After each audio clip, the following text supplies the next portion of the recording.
Good evening and welcome to this WTTW News Special on segregation. I'm Paris Schutz. And I'm Brandis Friedman. On the show tonight, from 1930 to 2020, a look at the root causes of segregation in Chicago and why it still persists. I think addressing the history and ongoing manifestations of structural racism is one of the most important points of the blueprint for fair housing. How racial segregation in housing has created a toxic legacy in many African American communities. There's a difference in investment and city resources. The creator of the Folded Map Project on her efforts to bring people from diverse parts of the city together. And I started thinking, why is it that my community is so neglected? Why? Talking with the head of a Chicago organization seeking racial healing and transformation. And what segregation looks like for Asian American Chicagoans and the complicated path to political power. Now we'll dive into all of that in just a few minutes, but first, some of today's top stories. Chicago is ending its mask and proof of vaccine requirements for restaurants, fitness centers, and bars starting Monday. The city reached a lower COVID-19 transmission rate on Sunday, allowing officials to act in concert with the state, which is also scheduled to lift its mask mandate on Monday. Currently, our metrics continue to trend in the right direction. It's important for us to recognize this moment for what it is. A huge step forward in our effort to overcome COVID-19. We would not have been in a position even a few weeks ago to be making this kind of announcement today. And masks will still be required on public transit, in healthcare settings, and other congregate spaces per federal and CDC guidelines. And tune in tomorrow for a full breakdown with Chicago's top public health official, Dr. Allison Arwady. Despite the rollback of the state and city mask mandates, Chicago Public Schools announces it will still require universal masking by all staff and students. In a statement, the district says, quote, "We have made great progress in recent weeks against this virus, and we do not want to jeopardize that progress by moving too quickly. We look forward to the day when we can be mask optional at CPS, but we still need more students vaccinated across our district, and we still need to work with our public health and labor partners on the best way to preserve a safe in-person learning environment for all." Meanwhile, President Joe Biden announces new sanctions against Russia amid the country's President Vladimir Putin ordering troops into two separatist enclaves in eastern Ukraine. Starting tomorrow and continuing in the days ahead, we'll also impose sanctions on Russia's elites and their family members. They share in the corrupt gains of the Kremlin policies and should share in the pain as well. And because of Russia's actions, we've worked with Germany to ensure Nord Stream 2 will not, as I promised, will not move forward. Biden says the sanctions will target two large banks in Russia and its sovereign debt. Up next, we begin our special coverage of segregation in Chicago with a look at the development of modern segregation in the city. Stay with us. Chicago Tonight is made possible in part by Alexandra and John Nichols, the Jim and Kay Mabey family, the Polk Brothers Foundation, and the support of these donors.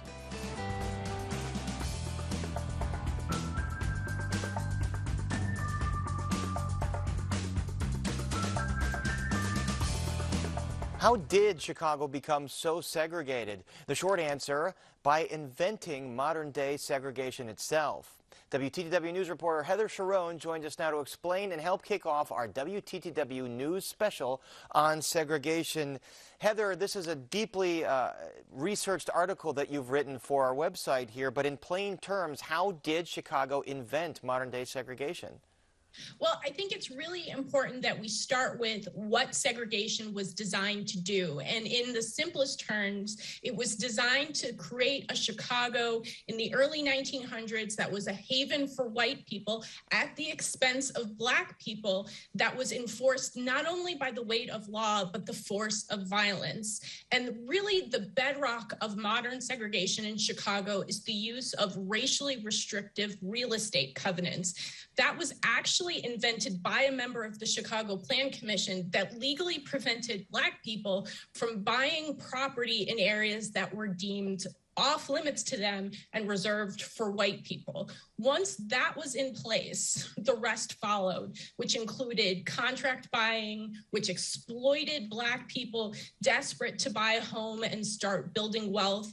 And then it morphed after the Great Depression into the use of federally backed mortgage loans. And that's where you get the term redlining. And that really set the stage for what Chicago looks like now, with pockets of deep disinvestment on the South and the West Side that you just don't see on the North and the Northwest side. I was going to say the effects are still seen today, Heather, even though those practices have been outlawed for a while. And WTTW partnered with Southside Weekly to make an interactive map that shows how the city's population morphed between 1930 and 2020. So tell us the takeaway of this map.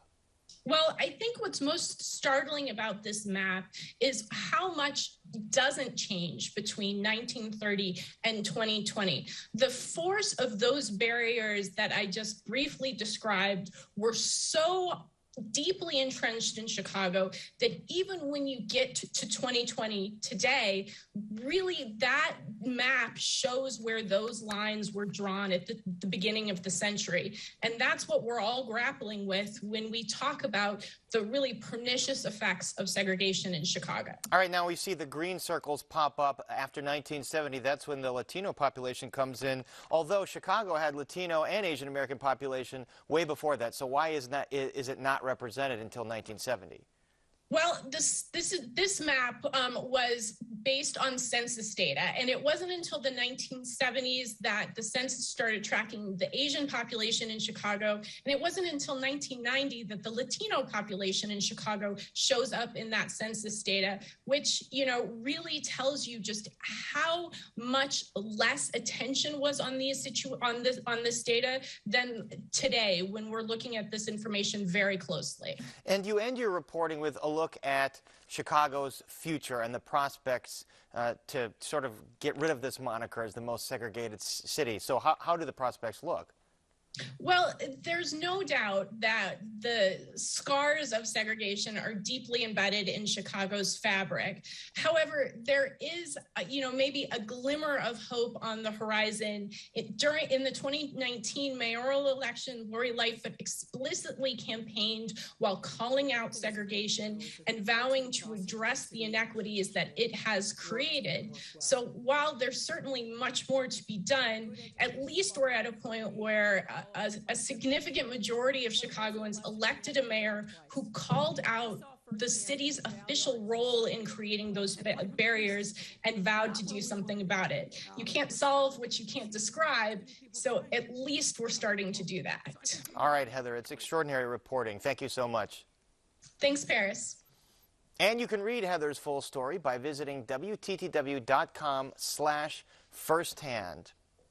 And now to Brandis with more of tonight's WTTW News Special on segregation. Brandis. In Paris, Chicagoan Tanika Lewis-Johnson is using photography to educate people about the disparities she's noticed in neighborhoods throughout the city. The Folded Map Project studies gentrification and segregation by using side-by-side photos of two different neighborhoods with the same address on opposite ends of Chicago. Arts correspondent Angel Ito takes us on a tour around the city to see the impact of the project firsthand. Tanika Johnson wants to change misconceptions about certain neighborhoods in Chicago, so she created the Folded Map Project. Folded Map is a visual investigation of disparity and inequity in Chicago using its mapping system. So I have photographed addresses that are similar on the same streets, like 6720 North Ashland and 6720 South Ashland, and compared them. When people look at those photos, they're able to see the difference in the sidewalks, the landscape, sometimes even just the streets themselves, and the maintenance of the buildings. Johnson's project started with just that, photos. Soon, those photos turned into conversations. She began reaching out to what she refers to as map twins. The first iteration of Folded Map just focused on the north and south side, specifically the neighborhoods that if you were to fold Chicago's map at its 0 point would touch Inglewood. And so Inglewood was the south side neighborhood that I focused on because it's so large, which a lot of people don't know. It's like the 3rd largest neighborhood in Chicago. And just like that, her first set of map twins were born. Inglewood resident Carmen Arnold Stratton quickly realized the city offers more than her neighborhood when Rogers Park resident Bridget O'Shaughnessy was describing her home. When she said that her neighborhood was a global mecca, I was like, oh, okay, I need to venture out more and not have that stigma of my neighbors that I grew up with. Oh, we're not going there. The pair say their relationship has only grown since meeting. We have to show up for each other. And I feel like, yes, there was the first moment when Carmen and I met, and that was a meaningful day. But to me, it's like, how else can I invest in her as a person? Because I think the more we know each other, the more we care. And the more we care, the more we're willing to fight for each other. Johnson says this developed empathy is one of the many goals of the project. The Folded Map Project includes more than 10 sets of map and address twins depicted through both videos and photos. I had a chance to sit down with a second iteration of map twins, these two from the city's north and west sides. Johnson says they're the first pair to really talk about gentrification in the city. I realized when she said that gentrification isn't the only process here that causes people to live separately and in a segregated way, but sort of happening as a result of economics more than anything.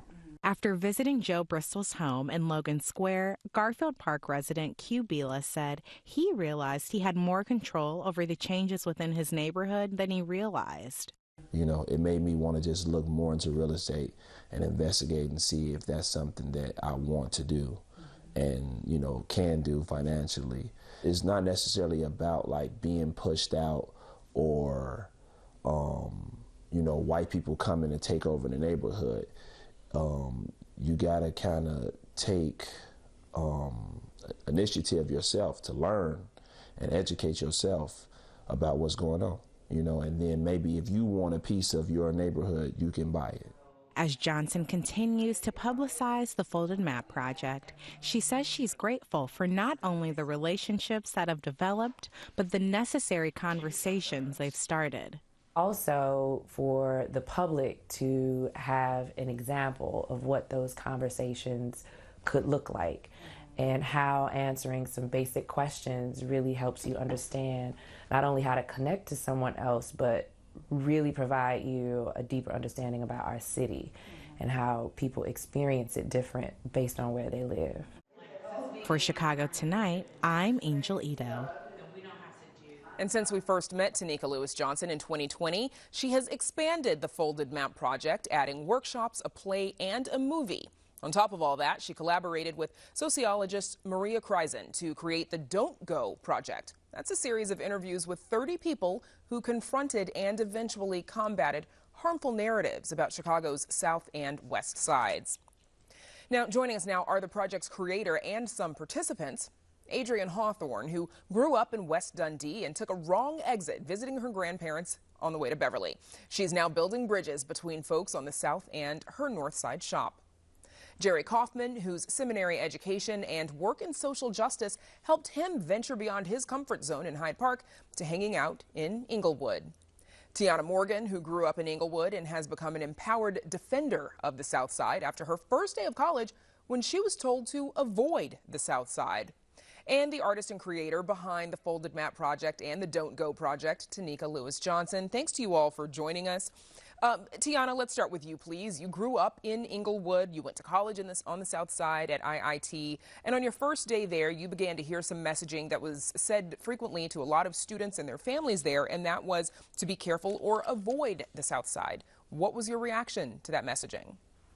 Yeah, it was interesting because I was there with my mom. It was during orientation.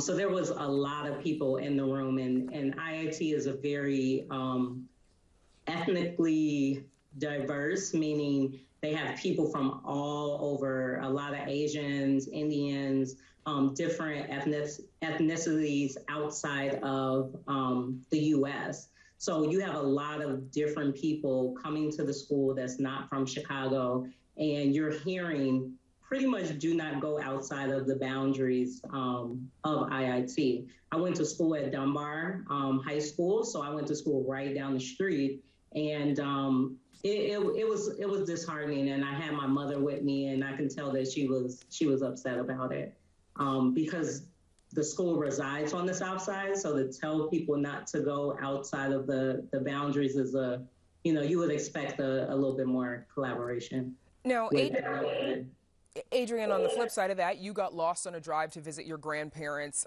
in Bridgeport. Tell us, you got off the expressway, you took the wrong exit, and you called them. Tell us what their reaction was when they learned where you were. They were terrified, angry, worried for my safety. I definitely sensed that I had done something wrong in that moment. So I took a mental note not to get off at that exit ever again.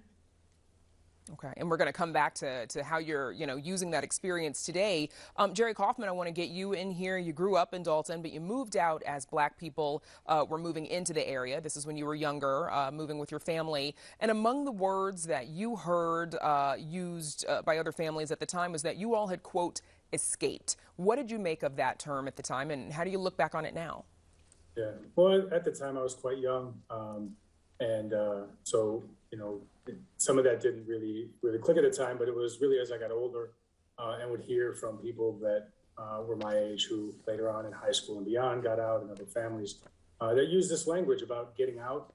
For me, to be honest, at the time, it wasn't strange. It was what I'd heard, and even at the time, for me personally, had kind of viewed it myself. It wasn't until later in life that I had changed the way that I was thinking about things. That my own language about it changed, but once I began to hear people use that language, especially as I got older, and especially now being on the South Side, and I'm a sociologist, studied here at the University of Chicago in Hyde Park, and so hearing that sort of language really just highlights how people view living near and around Black folks and what that means for them. And so the idea of escaping or getting out is troubling.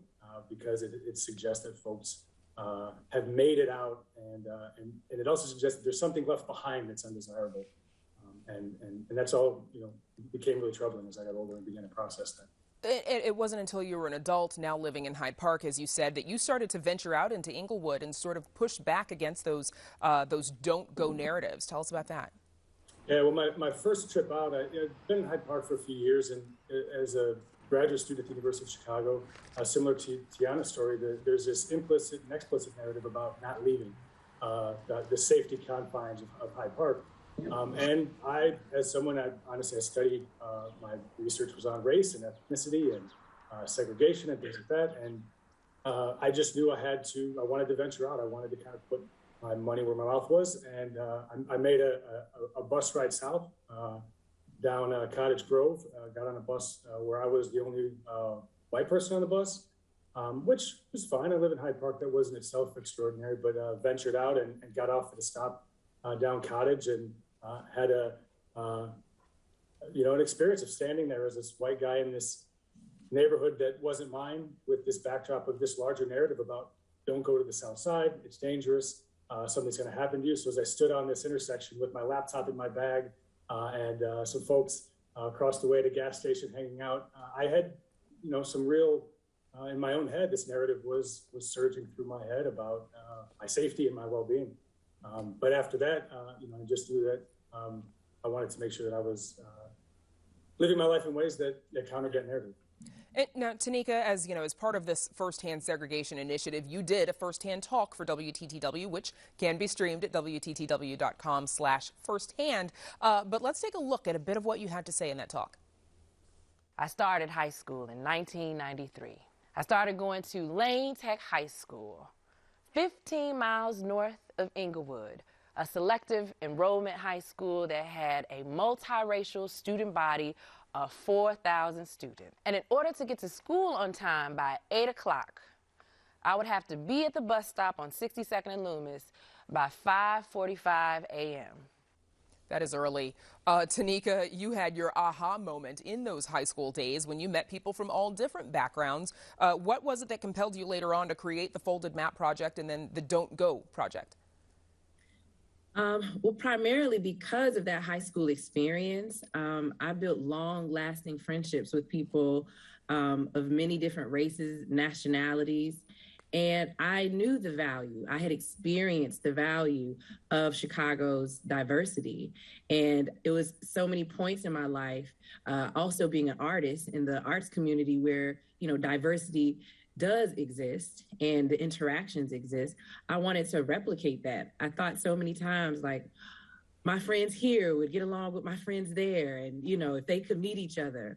And so all of that kind of synthesized into my Folded Map Project, where I literally did just that. I brought people together who had a commonality. And so that's what I took away from my high school experience, is that, well, if all of these people get along with me and we have things in common, then create space for them to also meet each other. Surely they can also all get along with each other to some degree. Tiana, what about for you? When was it that you realized just how segregated the city really is? Yeah, I think it was after my college experience. So I did live in Hyde Park as well, Jerry, and just moving around the city and realizing just how broken up the city is. Everybody have their own little areas, and you find very few communities where people are together, where you have different races living together. It's very few in Chicago, and I found that very different compared to some of the other cities that I've been to. After traveling a little bit more, getting out of Chicago, I've definitely noticed that. And Adrienne, do you think your parents and grandparents at the time, do you think they were being protective of you, you know, once you learned you had made that mistake with taking the wrong exit? And what was it that you felt they were probably protecting you from? I mean, I feel like they were just being overprotective, but they're buying into the larger narrative that they'd been told. And it was never really clear what would happen if you got off at the wrong exit or if you were hanging out in the South Side. But I got the impression it was dangerous and something bad would happen, and to just not even take that chance. And Adrienne, since participating in this project, give us a quick sense of how you sort of participate in changing the narrative.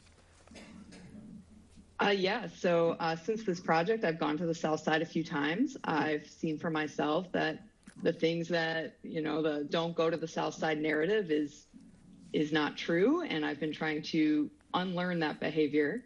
I have a storefront here on the North Side. And for a while I was inviting Black artists to come to my shop and show their work and sell their work so that they could see my neighborhood, but also so my neighbors could meet them and start to maybe form some relationships between North and South Side and break up the segregation and the narrative that has been so prominent in the city. And Tanika, we're almost out of time, but obviously you've been all over Chicago covering what segregation looks like in this city. Give us a quick sense of, you know, there are two sides of the coin, white flight versus gentrification, and what happens. Oh, it's very simple. It's who the dollars follow. So it's not the people who move into the neighborhood, it's who puts the amenities there for the soon-to-come residents. So I would like for all of us to unite and hold our elected officials and our local government accountable, because investment should not follow one population, which in Chicago is generally young white professionals. And I think we all know that. And instead of getting angry at the gentrifiers, I want us to come together and actually get angry at the developers and investments that happen as a result of seeing the population shift. Okay, that's where we'll have to leave it. My thanks to Tanika Lewis-Johnson, Tiana Morgan, Adrienne Hawthorne, and Jerry Kaufman. Up next, a conversation with the leader of a Chicago organization seeking racial healing. Stay with us. Spend Saturday evening with the Voices of Chicago. Latino voices at 6 and Black voices at 6:30. See you on Saturdays. Everything about one's experience of living in Chicago can be traced back to segregation and race. This, according to our next guest. As part of WTTW's First Hand initiative, we produced a number of first-hand talks, each with a big idea for addressing segregation. One of those talks is delivered by community leader Jose Rico, Executive Director of Truth, Racial Healing, and Transformation Chicago. Here's a bit of his talk about how the city's long history of segregation has contributed to neighborhood disparities and community violence. As a kid growing up in the hood, it was always great to be able to go downtown and watch a double feature at the Woods Theater, go to Ronnie's Steakhouse, and, often listen to the blues performance out in the streets. And when we would go back, I would like to wait at the L platform and see all the people in our city. It was one of the few places where we could all be together at once and just be. I got pretty good at guessing who was gonna get on the red line and on the blue line, and I always knew who was gonna get on the brown line. And when I would come home, I would see the huge disparity from looking at other neighborhoods where they had beautiful parks, clean streets, and places for families to go everywhere. And I started thinking, why is it that my community is so neglected? And joining us now with more is Jose Rico, Director of the organization Truth, Racial Healing, and Transformation Chicago. Jose Rico, thank you so much for being here. I want to pick up on those comments that you made there, growing up in Little Village, going down to the movie houses in the Loop. How did those experiences help shape your view of what Chicago was and is? Well, for me, I saw this as an opportunity for me to be able to share my story of belonging here in Chicago for the Mexican community and the Latino community at large.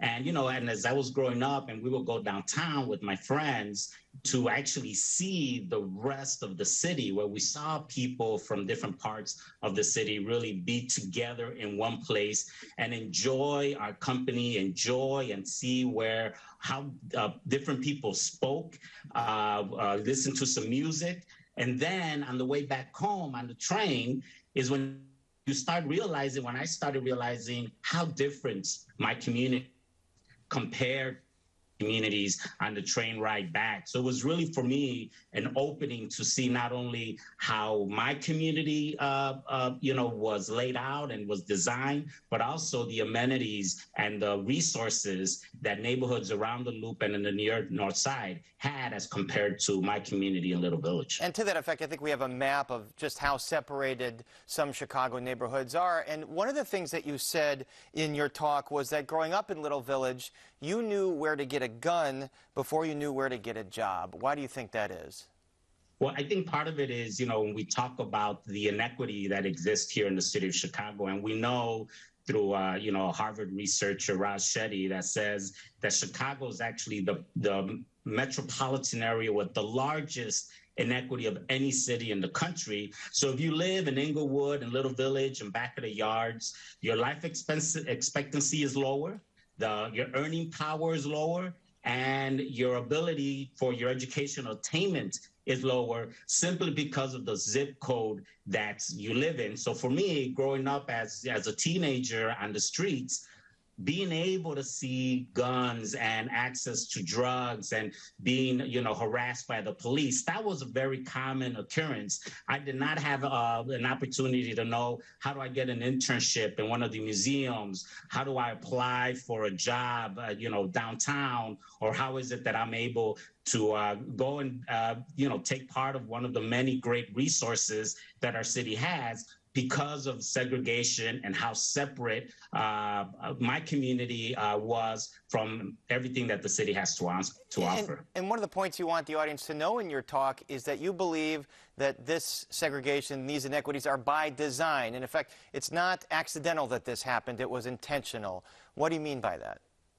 Oh, I mean, it's very clear. I mean, if you look at, the latest report by the Chicago Federal Reserve, where, they released a study a couple of years ago that showed that $3 billion of wealth from Black families in the South and West Sides were taken by the real estate industry, developers, and banks to be able to take that money from Black families and go into those institutions. Tanika actually documents that in her presentation. That's by design. Being having schools that are under-resourced, where we see the low number of resources and budgets in schools for people that look like me. That's by design. All of these things are in policies and practices that have been established by our government, by our businesses, by different entities that have a long history of being able to be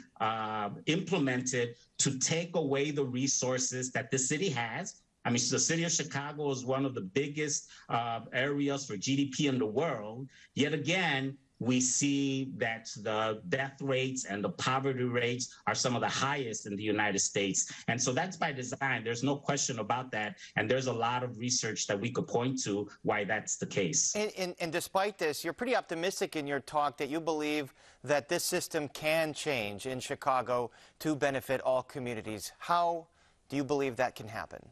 Well, I think one of the things that we know with Truth, Racial Healing, and Transformation, that's actually a strategic framework that Dr. Gail Christopher developed for over 30 years of research. And she developed this framework based on the work that other countries have taken to really confront racism in their societies. And we know that racism is a construct. It's something that we made up. We know that race is a social construct. We know that we all belong to one human family. And in order for us to actually change this inequity, it's not going to be done by programs. It's not going to be done by initiatives. It's going to be done by all of us really coming in through a process to understand how race really permeates everything, and then deciding how are we going to co-create a city where race and racism and those policies are a thing of the past, and where my wellness is not dependent on somebody else's lack of resources. And that's really what we need to design and work towards.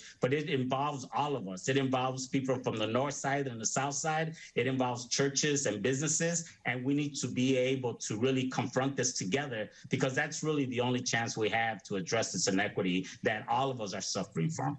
All right, and you can see Jose's firsthand talk as well as 5 others by visiting WTTW.com/firsthand. And now, our thanks to Jose Rico for joining us. Jose, thanks very much. Thank you. And still to come on Chicago Tonight, a conversation about the toxic legacy of racially segregated housing and discrimination in Chicago. Plus, how segregation affects Asian American communities in Chicago and the fight for political representation. But first, some more of today's top stories. The family of a woman who died after hanging herself inside a Chicago police station late last year is suing the city and nearly a dozen police officers. According to the complaint, Irene Chavez was a military veteran who suffered from PTSD. Attorneys representing the family claim the officers ignored Chavez's mental health needs. They could have accommodated her disability by taking her to a hospital instead of arresting her. Once she arrived at District 3, clearly in distress, they could have secured her mental health services. They could have gotten her counseling. They could have again transported her to the hospital. They could have placed her in a cell that did not have suicide hazards. They did none of these things. And the Civilian Office of Police Accountability has launched an investigation into Chavez's death, which remains ongoing. The Chicago Transit Authority is aiming to go all electric for its bus system by 2040. The CTA currently has 11 electric buses in service and says it expects to have 14 more running by the end of the year. The rest of its fleet of more than 1,800 runs on diesel. CTA says it secured more than $130 million in grant funding to support the effort and says it is hoping to compete for more. And up next, we continue our WTTW News Special on segregation with a look at housing in Chicago, so please stay with us. As you look at the city, you can almost tell by the skyline, right? Where the money is, where the opportunity is. Segregation isn't just about people choosing to live in different spaces. It's about how resources are distributed. Segregation is deliberate when it's economically and racially driven. It was very Mexican. There were some Puerto Ricans, but no black people. We're kind of pushed out of certain neighborhoods. They said, don't go past 47th Street. What they were really saying was, don't cross the street, because that's where black people live. They pretty much let you know that they really don't want you here. Every neighborhood should reflect what our city is about, and it's about everybody. How do we figure this out to at least become more participatory in the wealth that's being generated in our own neighborhood? We need to start building bridges between neighborhoods, between cultural groups. What a great sight. People who don't look like they would normally be hanging out, coming together. Go into different communities and break bread and take the time to understand that's how we heal. For my family, I want them to look at Chicago and see endless opportunities.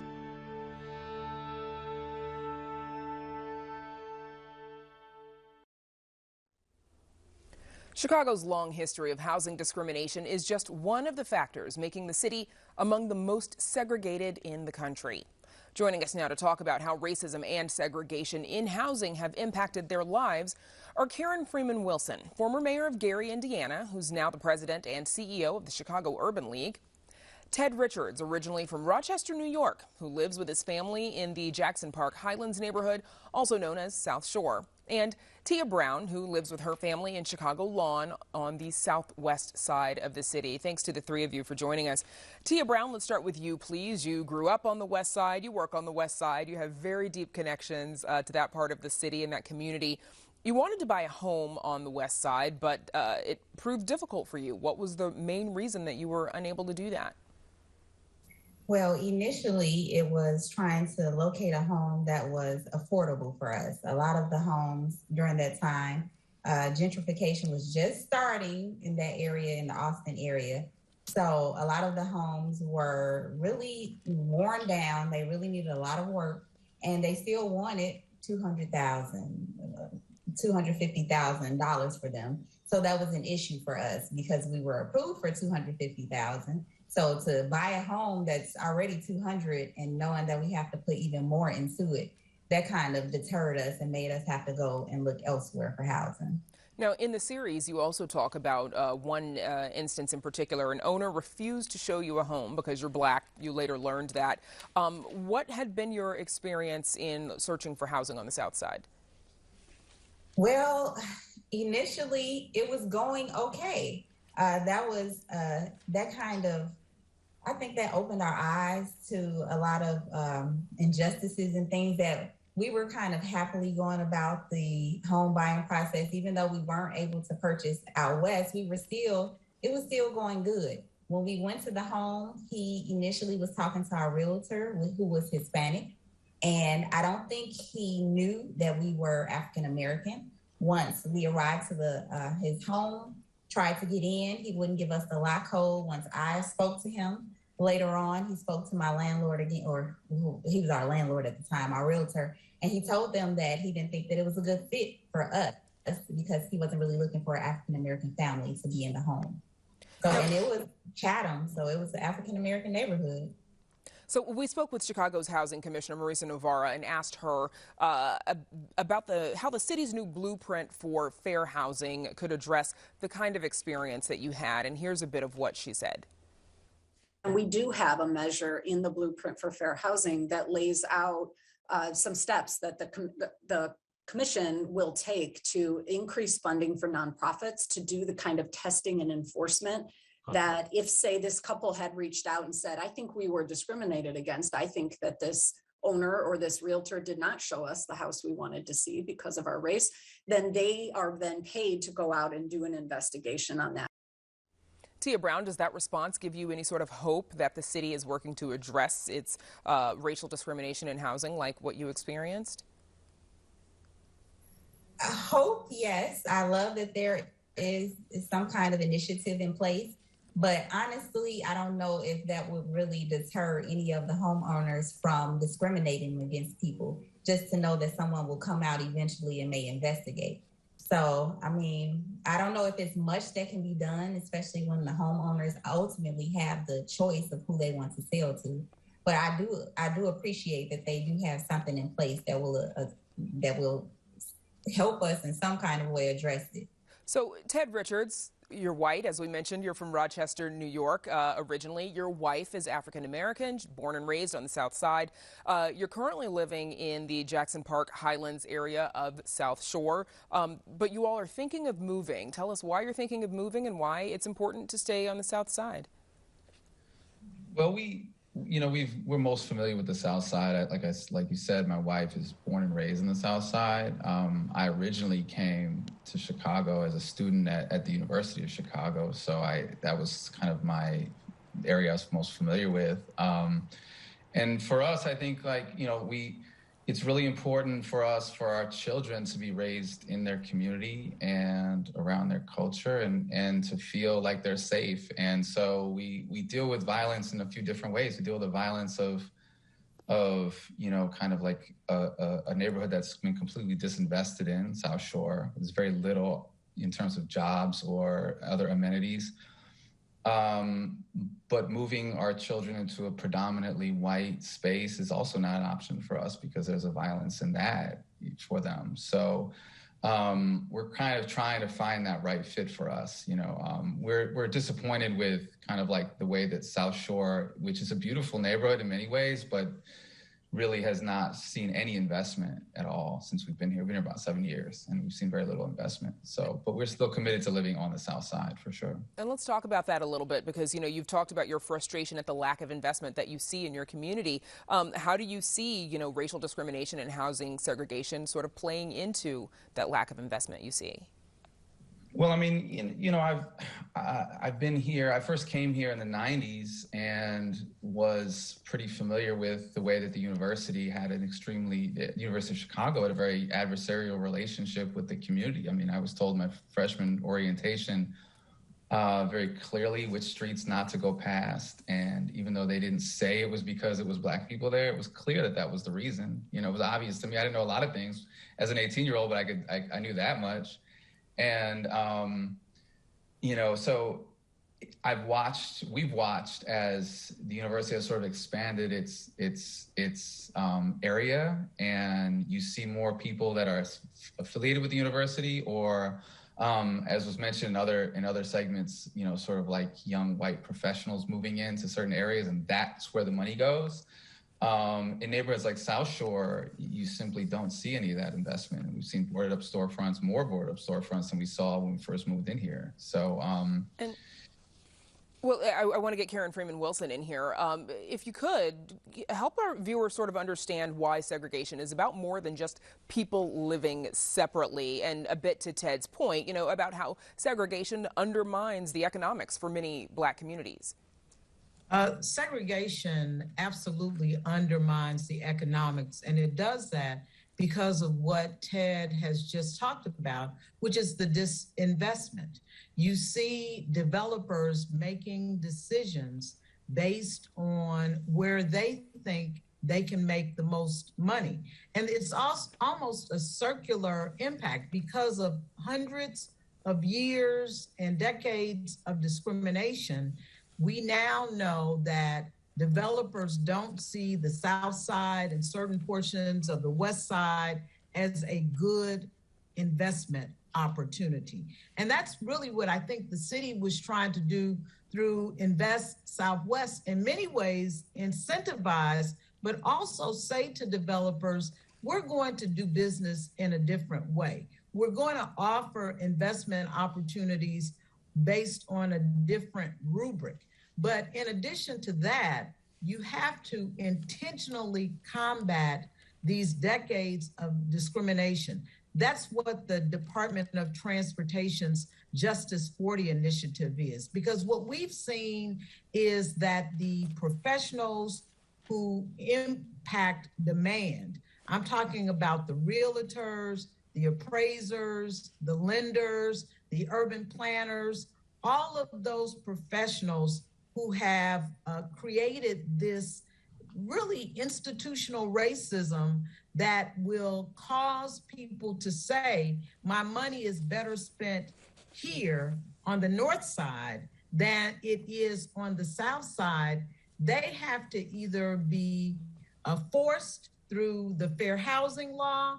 And Tia, there is a remedy for you that will cause them to pay, because they have to be made to pay. That's the only thing that impacts certain people. If they have to pay for ignorance, then they will then learn to do better, even if their heart doesn't change. And it sounds like the two of you should probably connect so that Karen, you can let her know how she can get to that. But before we run out of time, I want to ask you one last question. How does segregation impact the ability of Black families to grow wealth in about 45 seconds?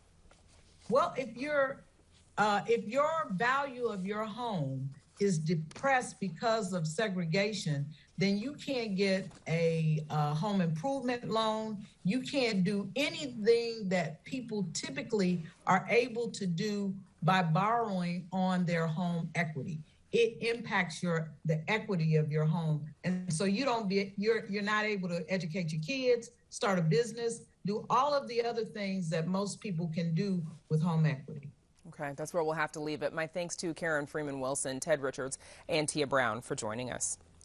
Thank you. Thank you. And remember, you can watch documentaries about our guests at WTTW.com/firsthand. Up next, how Chicago's Asian American communities balance segregation concerns and the fight for political power. But first, a look at the weather.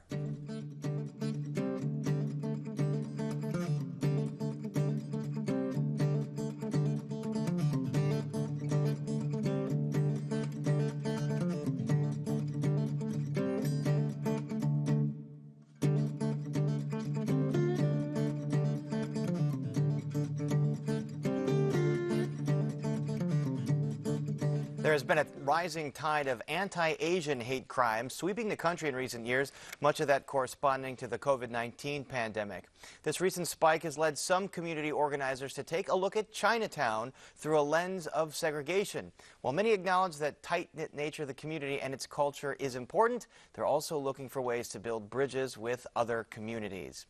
And joining us now with more are David Wu, Executive Director of the Pui Tak Center and Board President of the Coalition for a Better Chinese American Community, and Chris Javier, a deacon at Chinese Christian Union Church, who is featured in one of the firsthand documentaries, now streaming at WTTW.com/firsthand. Welcome, both of you. Chris Javier, I want to start with you because in your firsthand documentary, you talk about the fact that segregation itself is bad, but having a cultural hub like Chinatown is really positive for the Asian American community. So explain the distinction. Yeah. First, thanks for having me. I'll start with this. I think that it's really difficult to be the only one in a group. That's something that I've dealt with my entire life. So growing up in the suburbs, sometimes you're the only Asian in the classroom. I went from being in that classroom to teaching that classroom. So I'm a teacher on the Northwest side. And oftentimes in the classroom as the Asian teacher, I'm still the only one. The way that can become tiring is the onus is on you to really build bridges with the people that you're around, to connect with them, because the default is that you don't belong. The default is that you are the other. And so unless you're doing the work to really connect, you stay in that spot, and that's a disadvantageous spot. The benefit that our culture, our community has is that you take that weight off of them. You take that weight off of them and some of our people living in our communities, they're dealing with that in different spaces, but they can come back to a place where they don't have to explain who they are. They don't have to do that extra work to connect. And that's a huge blessing for people in our community. And David Wu, this might be one of the reasons why Chicago's Chinatown has been growing in populations. You see, other cities' Chinatowns become more of a tourist attraction, and the Asian American population disperses not so much. So what makes Chicago's Chinatown different? You know, the other Chinatowns, New York, San Francisco, Boston, all those Chinatowns are right in the middle of downtown, and there's a lot of gentrification pressures. Chicago's Chinatown was kicked out of its original spot at Clark and Van Buren around 1912. and moved to Armour Square, where we're located. We've been there for over 100 years, and it's more of a typical Chicago community of 2 flats, 3 flats. And so there's not that gentrification, so that we've been able to stay in one place for over 100 years now. And Chris Javier, I want to go back to what you were saying, the fact that having Chinatown is a blessing for Asian Americans to be part of that community. But is it closed off from other neighborhoods, other communities, other backgrounds? I think in a certain sense, no. When we talk about like the commercial aspect, that's a big part of Chinatown. That's a big draw to the way that people do life. We've made our Chinatown a place where we want to invite people in to experience our culture, to taste our food, to see different sites. And so, you know, in my segment, you get to kind of see what that is. When you turn onto Wentworth, you're kind of transported to a different place. And there's a huge benefit to our people to have that kind of, I guess, cultural integrity, because you can invite people in to come in and experience that. In terms of it being closed off, I would say this: I think there's still a lot of things that our Chinatown is trying to wrestle and grapple with in terms of how we represent ourselves and how we address some of the issues in our community. And so when it comes to safety, for example, I think it's important that we do build bridges into other neighborhoods. But I think the centrality and the unity of Chinatown really does need to be focused inwardly right now on some of the huge issues that are pressing us. And a lot of that is crime.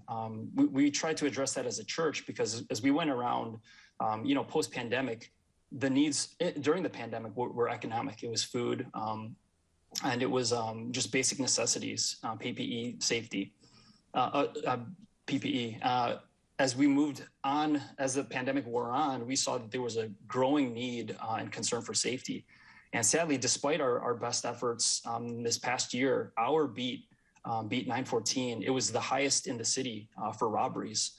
And so there are a lot of things that we need to do in terms of looking out and building those bridges. But I think a lot of our resources right now, they need to be dedicated towards addressing the needs in our community as well. David Wu, from your vantage point, what is causing this spike in crime in that neighborhood? And is it connected to the rise in anti-Asian hate crimes that we see? Yeah, you know, as a community leader, we try not to say that it's racially motivated, but, you know, there's crime all over the city. But the community does feel targeted just during this time. We try to keep people vigilant. There's community members that are involved in safety watches. But, you know, Chinatown is actually is more than just Cermak and Wentworth, what people think when they come into the community. We're growing into Bridgeport and McKinley Park and beyond. And so there's actually a Chinatown that's a commercial tourist area, but also a residential area where Chinese Americans are living. Over the last 3 decades, it's grown from 11,000 in Armour Square, Bridgeport, McKinley Park to 28,000 and more, enough that there's actually discussion about the first majority Asian ward in the city of Chicago. And I want to pick up on that discussion, because it seems like there's consensus that the 11th ward, or whatever ward gets drawn in that area, will be a majority Asian American, even though there's little consensus on anything else in these maps that have been proposed. So, Chris Javier, how important is that to have that kind of representation in City Council? It's huge. I think not only for our Chinese community here in Chicago, but this is something that people pay attention to. They'll pay attention to it nationwide. Because I think for a long time, Asian Americans just across our nation have felt disenfranchised, have felt voiceless, that nobody pays attention to us. Oftentimes we're a footnote in somebody else's story or narrative. And I think this is a great opportunity for us to kind of step in and be able to call some shots and to voice our own concerns. And I think another dynamic, though, is that even if it's a majority Asian ward, you get like 51%, that's going to be a very diverse ward. However they cut it, it's going to be very, very diverse. And so my feeling is that the best way, if we were to get Asian representation in leadership, the best way to represent Asian Americans well and make them proud would be for a leader to come in and take care of everybody in the ward well. And that drives to the unity that, a lot of people have been talking about tonight, where we do want to voice the concerns and lift up the concerns of the people who have felt marginalized. And our community has definitely felt that. But we need to do so in a way that doesn't downplay the needs of others in our community as well. And so I think it's a great opportunity. All right, and of course, we'll see where that remap effort ends up. And remember, you can watch a documentary about Chris at WTTW.com/firsthand. And our thanks to David Wu and Chris Javier. Thanks so much. Thank you. Thanks for having us. And we're back to wrap things up right after this. Chicago Tonight is made possible in part by Alexandra and John Nichols, the Jim and Kay Mabey family, the Polk Brothers Foundation, and the support of these donors.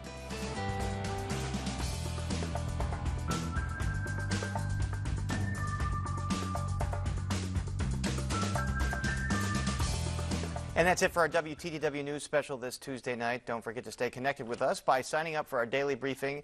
And remember, you can stream us on Facebook, YouTube, and our website, WTTW.com/news. And you can also get the show via podcast and the PBS video app. And please join us tomorrow night live at 7. Chicago's top doc on the city's plan to drop its mask and vaccine mandate by the end of the month. And a Frank Lloyd Wright masterpiece sets the stage for dancers in a mashup of architecture, music, and choreography. And now for all of us here at Chicago Tonight, I'm Paris Schutz. And I'm Brandis Friedman. Thank you for watching. Stay healthy and safe, and have a good night.